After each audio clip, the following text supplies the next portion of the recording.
smells like history. Kerosene tractors didn't just change farming, they rewrote it. Before them, horses pulled everything. After them, nothing was ever the same.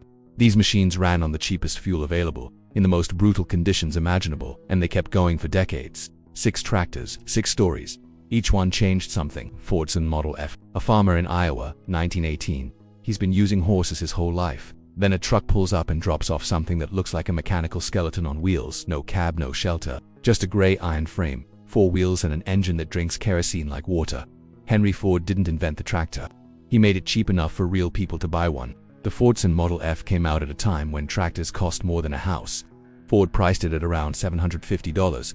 That was revolutionary. The engine started on gasoline, then switched to kerosene once it warmed up. Kerosene was cheaper. Farmers understood that immediately. By 1923, 1 out of every 2 tractors in the United States was a Fordson. That's not a small number. That's a complete takeover of an industry in 5 years. But here's the part nobody talks about. The Fordson had a fatal flaw. If the plow hit a hard root or rock, the tractor could rear up backward fast and crush the operator. Hundreds of farmers died that way. The machine that democratized farming also killed the people using it. Ford eventually stopped making it in America, but it kept selling in Europe for another 20 years. International Harvester Titan 102. Before the Fordson arrived, there was something heavier, something slower, something that looked like it belonged on a battlefield rather than a wheat field. The International Harvester Titan 1020 weighed almost 5,000 pounds. It moved at a walking pace. The engine made a low, rhythmic thump you could hear from half a mile away. Farmers said it sounded like a heartbeat. It ran on kerosene exclusively. No gasoline warm-up. Just pour in the fuel, crank the engine, and wait. The coolant was water stored in a massive horizontal tank on top of the hood. You could watch steam rise from it on cold mornings. The Titan dominated the American Midwest in the early 1910s. Over 40,000 units were sold between 1916 and 1922. Here's the surprising detail. The International Harvester Company didn't just sell tractors, they sent out demonstrators, trained salesmen who traveled farm to farm and plowed a strip of land for free, just to show what the machine could do.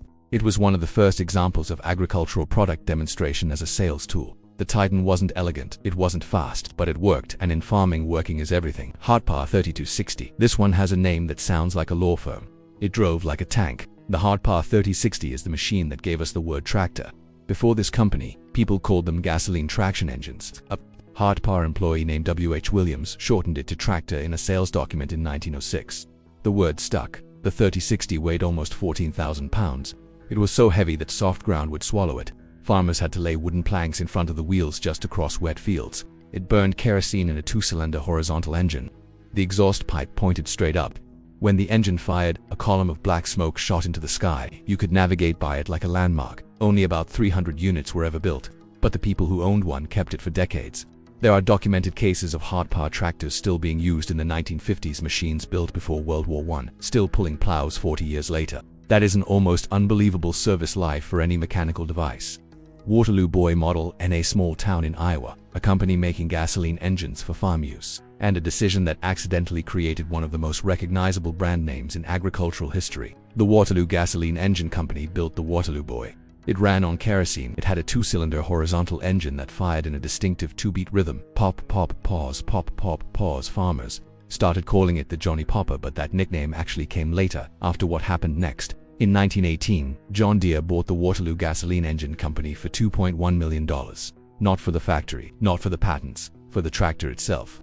John Deere needed a product and didn't want to spend years developing one, so they bought a company that already had it. The Waterloo Boy Model N became John Deere's entry into the tractor market. It was tested publicly at the first ever National Tractor Demonstration in Fremont, Nebraska, an event attended by more than 600 farmers and manufacturers from across the country. It passed every test. John Deere would go on to become the largest agricultural equipment manufacturer in the world, and it started with a kerosene tractor from a company they bought in Iowa. Case 10-18. Most early tractors looked the same. Long frame, engine in front, operator in back. The case to nothing looked like someone had picked up a normal tractor and rotated the engine 90 degrees. The crankshaft ran sideways perpendicular to the direction of travel. That's where the name crossmotor came from. It was a strange design. Engineers and other companies thought it was a mistake. They were wrong. The cross-mounted engine lowered the center of gravity. That made the tractor more stable on hillsides and uneven terrain. Farmers in hilly regions bought them immediately. The case Tenatian ran on kerosene and produced 18 horsepower at the drawbar, meaning the actual pulling force at the hitch point. That was substantial for its size and weight. JIK sold several thousand units between 1915 and 1922, but here's the detail that stands. out. The cross-motor design was so effective that Case continued using the cross-mounted engine layout for nearly 30 years. Long after competitors had abandoned unconventional designs, Case kept building variations of the same concept. An engineering decision made in 1915 defined a product line until the mid-1940s. Overtime tractor, the Fordson export model. This is where it gets strange. During World War I, Britain was facing a food crisis. German submarines were blockading supply ships. Fields weren't being plowed because horses and men were at the front. The British government needed tractors fast. They contacted Ford. Ford was already producing the Fordson in the United States, but shipping finished tractors across a submarine-patrolled Atlantic was dangerous and slow, so Ford did something unusual. He shipped the parts. British workers assembled Fordson tractors on British soil, under a government wartime contract. These machines were called the Overtime, not a brand name, just a designation. They were built in a hurry, under pressure, during a war. Over 6,000 Overtime tractors were assembled and deployed across British farms between 1917 and 1918. Agricultural historians credit the program with preventing a serious food shortage in southern England. All of them ran on kerosene. Here is the detail that makes this story complete.